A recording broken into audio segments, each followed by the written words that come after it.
Assalamualaikum warahmatullahi wabarakatuh. Jumpa kembali di channel Pak Ismail untuk belajar IPA.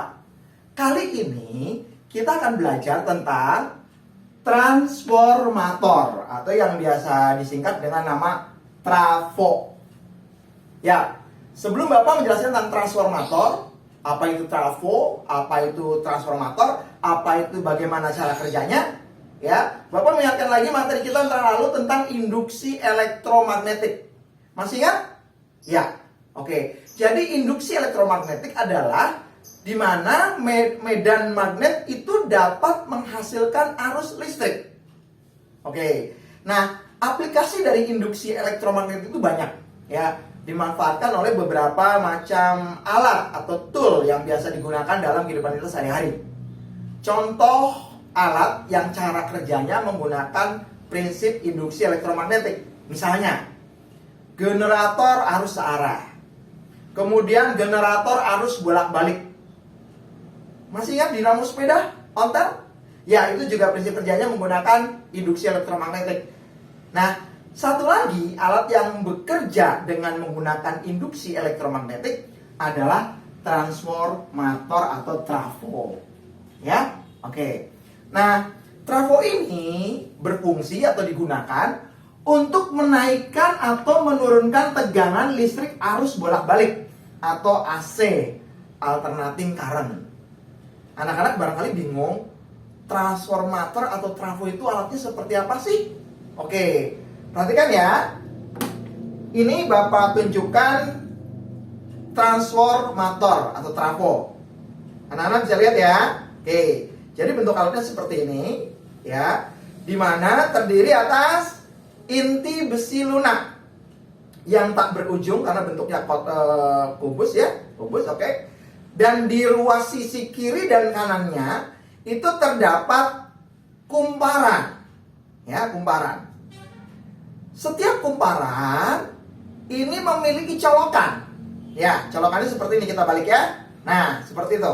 Ini colokan yang di mana penggunaannya salah satu colokan ini akan terhubung dengan sumber arus bolak-balik, ya, sumber arus listrik. Dan colokan yang satu lagi itu terhubung dengan alat-alat listrik yang akan kita pakai. Seperti itu. Ya. Nah, bagaimana penggunaannya? Ketika salah satu colokan, bisa yang kanan, bisa yang kiri atau yang mana saja, terhubung dengan arus listrik, maka di situ arus listrik akan masuk, ya, dan terjadi induksi di salah satu kumparannya. Oke.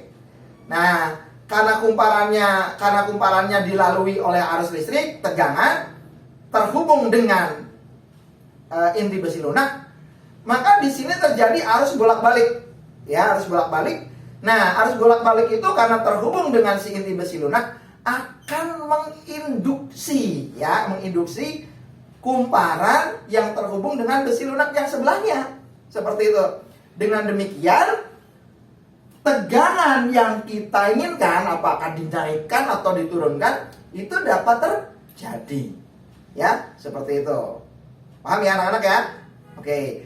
Nah, si trafo atau transformator ini, ya, kalau dalam konsep fisika itu digambarkan dengan diagram gambar seperti ini, ya, diagram seperti ini. Jadi bentuk alatnya seperti ini.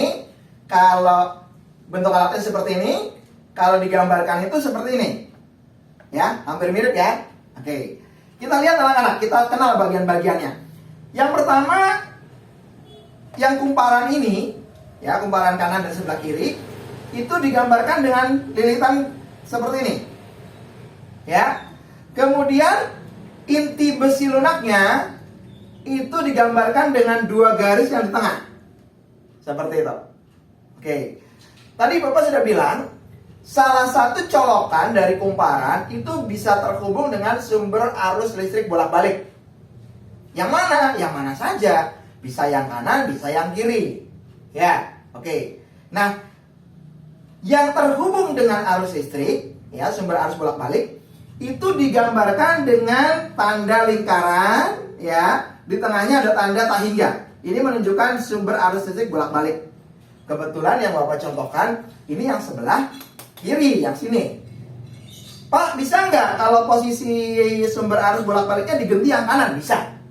Ya, oke. Nah, supaya kamu nggak bingung, colokan dari kumparan yang terhubung dengan sumber arus listrik, ini yang kita namakan sebagai bagian primer atau input. Ya, oke. Sebaliknya, kumparan yang terhubung dengan ke alat listrik, bukan sumber arus ya, alat listrik, itu disebut bagian sekunder atau output. Nah, pertanyaannya, kenapa primer itu disebut input? Karena dari sinilah awal mula dari arus listrik itu masuk. Gitu ya, arus listrik masuk, terdapat tegangan primer yang masuk ke dalam kumparan primer ini. Ya.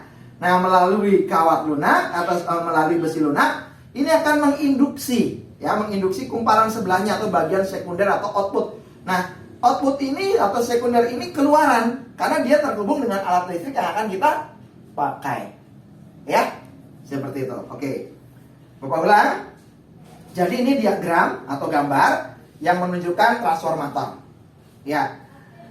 Kalau kalian untuk menentukan mana yang primer, mana yang sekunder, kamu cari lambang yang ada tanda sumber arus bolak-balik seperti ini. Jadi ini yang disebut bagian primer.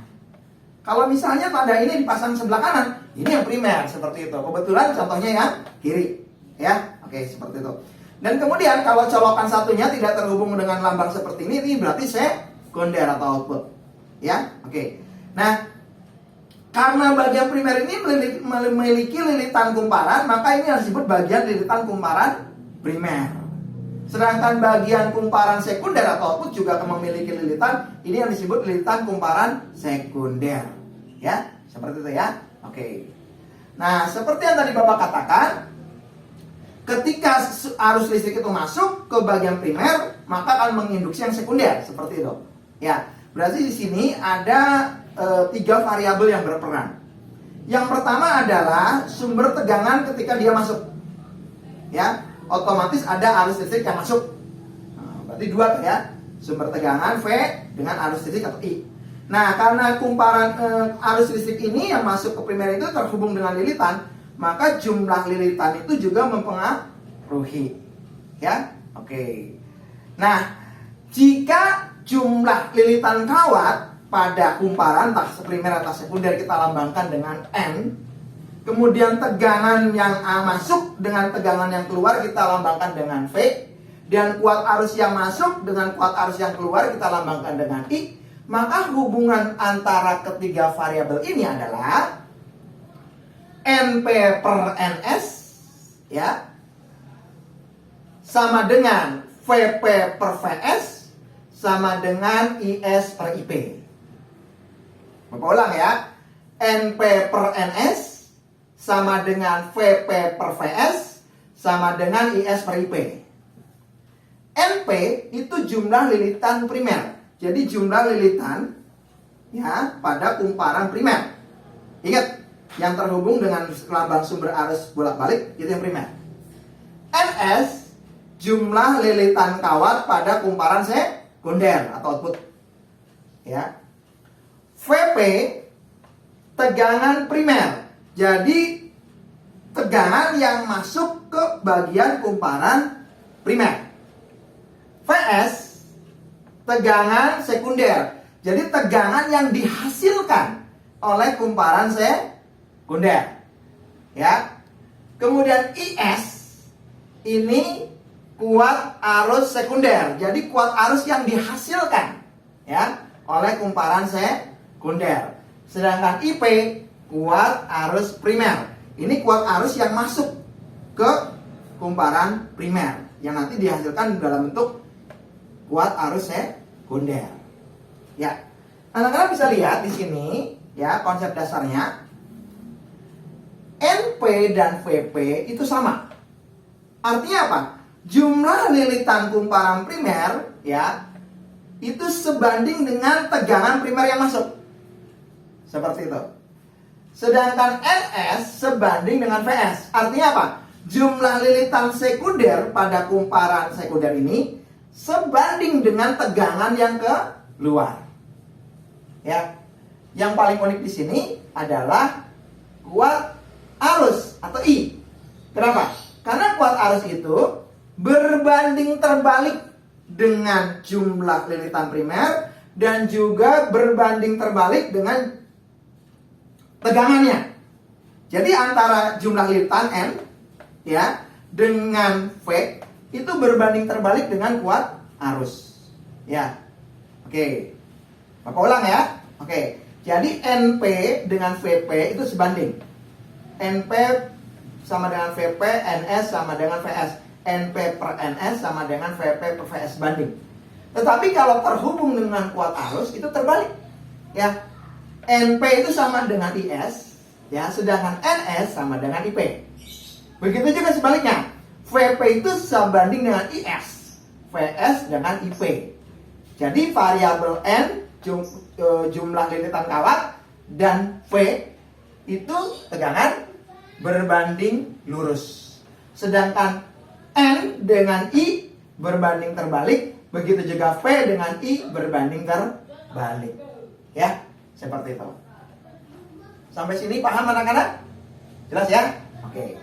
Nah, berikutnya kita tahu kumparan ini bekerja untuk menginduksi kumparan sekundernya ketika ada arus listrik atau tegangan yang masuk pada bagian primernya. Seberapa efektif, seberapa efisien ya keluaran yang dihasilkan kumparan sekunder, apakah tegangannya, apakah kuat arusnya gitu kan, itu ditentukan dari efisiensi trafonya sendiri. Ya. Oke. Sehingga di sini dirumuskan NIU, NIU itu lambang efisiensi, itu sama dengan daya yang dihasilkan oleh kumparan sekunder atau output ya dibanding dengan daya yang masuk pada kumparan primernya. Jadi yang keluar dibagi yang masuk gitu ya. Itu menunjukkan nilai efisiensi. Di mana NIU atau efisiensi adalah PS, PS itu daya sekunder dibagi PP, PP itu daya primer dikali 100%. Ya. Paham ya anak-anak ya? Oke. Masih ingat materi kita yang waktu bab 5 tentang listrik dinamis? Kita membahas daya ya. Oke. Di situ dikatakan ya, daya itu katanya P sama dengan, kalau kita kaitkan dengan variabel yang ada di sini V dan I, itu V dikali I. Nah, seperti ini ya. Oke. Sehingga nanti karena PS itu daya sekunder, itu sama saja dengan VS kali IS. Sedangkan PP itu daya primer, sama saja VP dikali IP. Jadi benar-benar NIU atau efisiensi PS per PP ini sama saja VS kali IS dibagi VP kali IP kali 100%. Gitu ya. Seperti itu. Anak-anak sampai sini paham, mengerti? Mudah-mudahan bisa dipahami dengan baik ya. Demikian penjelasan Pak Ismail tentang transformator trafo. Mudah-mudahan dimengerti oleh kalian semuanya ya. Salam sehat semuanya. Wassalamualaikum warahmatullahi wabarakatuh.